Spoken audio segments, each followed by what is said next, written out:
I have been rethinking my bathroom organization. Today I'm going to share those ideas with you, as well as a few other hacks that I've made in the camper van.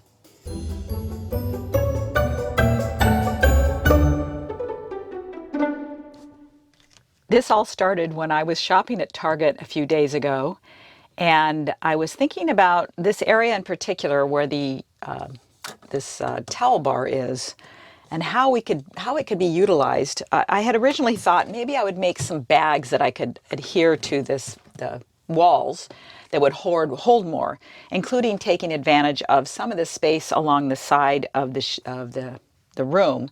That, you still got probably 3 or 4 inches of space where you could store things. But anyway, I was going down one of the aisles, the storage aisles, and I came across this rack that's on here now. And I got to thinking, I wonder if that's about the size of the towel bar. And I knew that it had this little indentation here. And I thought, well, maybe it'll fit. So I put it in my cart and brought it back, and wow, I was really amazed. It fit perfectly. So what I did was remove what I had there previously. Now you do have to kind of push it in. You have to push it in just a little bit in order to get this to seat properly. And I'll probably end up putting some kind of material on the back of this so that when you're driving, it's not going to go like that. Maybe I'll put some kind of a sticky thing there. Now, if you've been watching this channel for any amount of time, you know that we don't shower in this room. Although if we did want to shower, it'd be easy enough to remove that. So what I had originally here was this mesh bag that I'd hung on that towel bar. I'd hung that up. It was just a tad long so that the back of the, and I could have altered this, but the back of the toilet lid would hit it a little bit. And it was getting dirty, and I thought, well, maybe there's something better. So I think that's going to work out really well. I like that. And then I started rethinking some other things. One of the challenges in such a small space is, where do you store things like cleaning materials, your toilet brush, all that kind of stuff. And I was putting it behind, kind of tucked in behind the toilet, but it would, sometimes the brush in particular would, fall out and come forward. And I had this device hung up on the back of this wall up here. It's got a suction cup, but the suctions weren't really hard enough, so I had to tape it, and the tape worked really well. But I got to thinking, if I could put this, if this would fit between the toilet and the wall here, maybe this would be enough to keep the brush in place. And so let me show you how I did that. So I've put this thing in here. This is my trash thing. I put the basket in between the toilet and the wall, and that fits fairly snugly. But, if you stop or start quickly, you're going to have some movement. So we always carry these extra little suction cups. And so I thought, well, I can put this here and secure that in there, and that will keep that basket from sliding forward.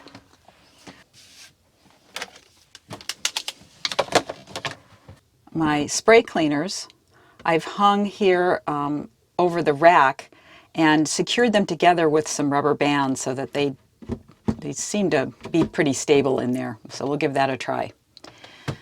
This bag up here, I store the washcloths and small things in, and that's worked out pretty well.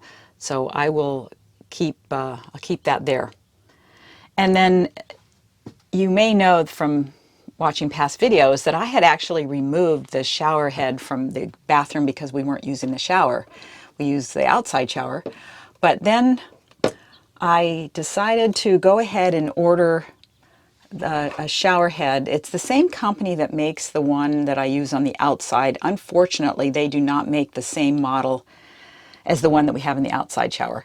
But I decided to order it anyway and give it a try, because I thought this would be really nice to be able to rinse down the sink after it's been washed, and even the toilet. And who knows, if we ever got desperate, we could take a shower in here. So I tried that out when I was cleaning the bathroom, and that worked really well. And you could also even clean out the floor. On the floor, because I've heard from people that if they put a wood, this is bamboo, a bamboo mat like this directly on the plastic, some people have said that they've actually cracked the plastic. I've never stored it that way. We keep a bath mat underneath, so maybe that's why we haven't had any issues. And then back here I have my broom with the dustpan, and this is my bottle for rinsing out when I'm brushing my teeth. This is drinkable water because we don't drink the water from the tank. Sure we could, but we just feel safer that way. And then I keep my shower bag hanging from this little suction thing here, and my hair dryer. And then on the back of the door, I switched things up. I used to have my cleaning supplies up here, and now I have spare hand towels, sponges, and our little first aid kit.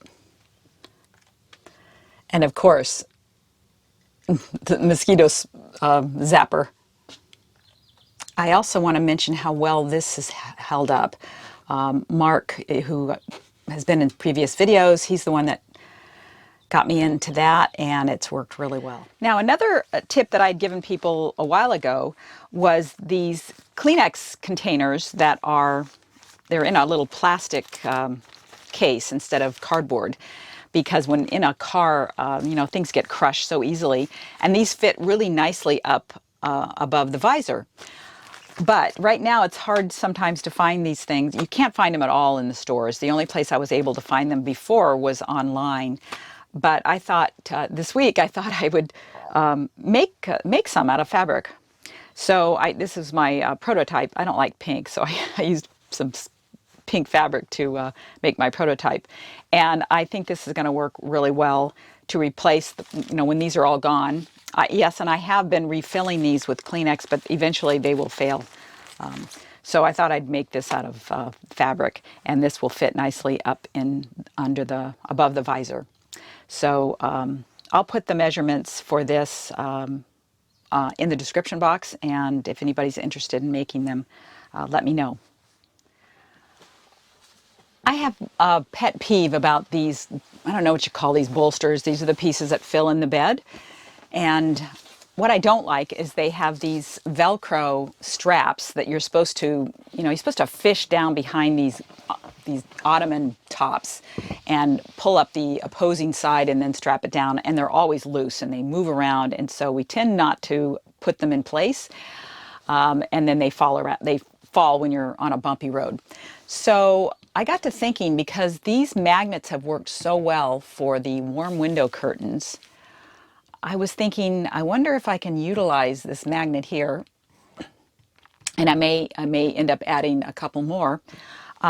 If I put an opposing piece of metal on the back of this. Now this, I searched for something other than a washer that was square, and I found a hinge that I took apart. So this is not the permanent solution, but I've glued this to the back of this thing here, and now when I put this back, it can stick there, and I think that will be just enough stickiness that it will stay in place. So I'll try to find something that's maybe a little bit more attractive, and if I need to, I can add additional magnets, but I think that's a more elegant solution than the Velcro. So I'll pass that idea on to the powers that be and see if maybe they can make it happen in future vehicles. And then the last thing I did yesterday as I was cleaning the van and the floor was I removed I don't know what you call this, but in the back of our rig, this is where the pole would mount for the table, and we don't use the table because it just really wasn't useful. So I've removed that. Luckily there is flooring all the way underneath this plate that the table leg sits on. There's some empty holes there, but it's much nicer now when we're moving, especially our ice chest back and forth. It doesn't get stuck on that little plate. And so that is now removed and cleaned. I do want to point out that Pleasureway no longer makes that center pole mounted table. Now they have a lagoon table, which seems like a much more elegant solution. Just wanted to make sure that you knew that, because this is a 2018 Pleasureway Ascent. I had a question this week from someone who wanted to know what we were doing for bedding, and that's another thing that we're constantly in flux over, is the bedding. Our solution with the sofa has been great. We just put a twin sheet on it and that's it. We pretty much leave it on there 24/7, take it off to wash it, and that's been that. And then on this last trip, we stopped using anything down here on the ottoman cushions and on the fill-in pieces. And I know some people make slip covers for those, but I didn't want to leave those in place because I don't really like the look of that. And I wanted something that was easy to do. Now, leaving it off was not a problem in the winter because we have long, pajamas on, and so our skin is really not touching the fabric. But in the summertime, it's probably going to be nice to have something on there. And yes, I have made that 1-inch foam and covered that with a sheet, and that worked really well. Although it still had kind of a tendency to shift a little, even though I captured it between the sofa that comes forward and the ottomans, it would still shift a little bit, and it was still something that had to be stored and it took up space. And so I got to thinking after I got that question about the potential to use a second fitted sheet, because we do carry a second fitted sheet with us, just in case of an accident, coffee spilled. So I got to thinking, well, could you just use this on these parts? And actually you can. You could recut this, you could resew this and make it fit better, but I'm not sure I would do that because then it can't be used as a secondary sheet for the sofa part. So I'm going to put this together and show you what it looks like.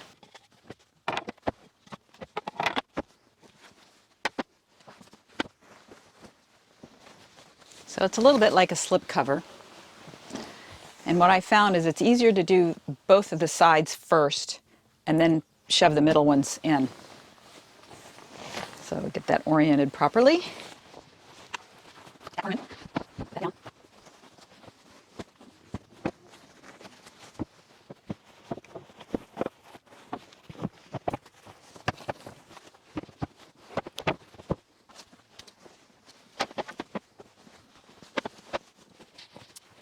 And there it is. And the other thing I thought about this is that it might be nice because it will help to keep these middle pieces from, they have a tendency to kind of work their way up.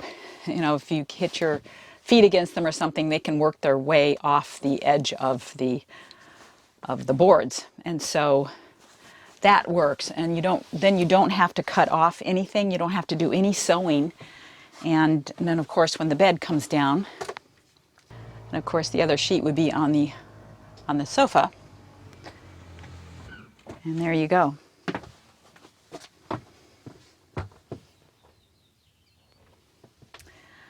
So we're going to try that on our upcoming trips and see how we like it. See, this is what happens when you ask me questions. It sparks ideas in my brain. I want to share with you something that just came out this week. John sent the video to me. It's a company called Owl Vans, and they make a tire holder like this one. This one is from Agile Off-Road, and it hangs on the hinges of the van. But Owl has just come out with one that hangs on the hinges, and it's a box. So it's similar to the Allowances, but with the Allowances you have to replace the bumper. This one hangs on the hinges and another point right here. So it's a box like the Allowances configuration, and bike racks on top. And now they claim you can hang e-bikes on there, but I don't think we could lift them that high. So, if you're a young stud, then maybe so. So anyway, I'll link their video below so you can check it out, but it just came out a couple days ago. Something to look into if you are looking for extra storage for the back of your van. I thought I'd pass on something that John read on one of the forums or the Facebook page. I don't know what it was for Pleasureway, but if you've watched my channel, our history with the refrigerator and the three-way in particular. Three-ways are not good above 5,000 feet or temperatures above, I don't know, 75 or something, which is pretty much when we're camping. Especially here in California, we've got lots of great mountain areas and they are above 5,000 feet. In fact, our son lives at, I don't know, 6,000 or 7,000 feet. So we really need a compressor refrigerator. And apparently, Dean at Pleasureway had posted that they are actually considering an option in the future where people would be able to choose the compressor over a three-way absorption refrigerator. So I thought I'd throw that out. And also, if you guys have any suggestions to me, we're actually considering getting a small compressor fridge to carry with us on the trips. The problem is nobody makes a good quality one that is very energy efficient, that really fits very well. It would have to be carried between the two seats, which would be okay. I'd have to make something to level it off just so it's not always at this weird angle up there. But it would be really great if somebody made one that would fit underneath the bed when the bed is made. So it could be easily plugged into the power back here. But if you guys have had any experience with small, it has to be small, it has to be narrow, that will fit between the seats, then, please pass that on and please tell me how many amp hours it requires, 24-hour period or per hour or whatever. And I would greatly appreciate it as I continue to do the research on finding one. It looks like, some companies are not making the smaller ones that they used to make.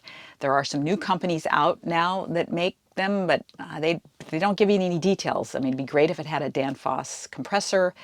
But if you guys have any information on that, please share it along, and we'll see if we end up getting a small compressor fridge for the times that we're up above 5,000 feet and the temperatures are above 75. Anyway, that's it for this week. We're going to go take the van now down and have the awning. Fiamma's doing that warranty work on the awning, so we have an appointment and we're going to take it down and get that fixed. And we are really antsy to get on the road, really hoping that in the next few weeks there'll be some campgrounds opening up. Thanks for watching. I'll see you soon. Look what John's doing. He's sanding the trim, getting ready so I can paint. I'm the painter. I'm the mule. Thanks, John.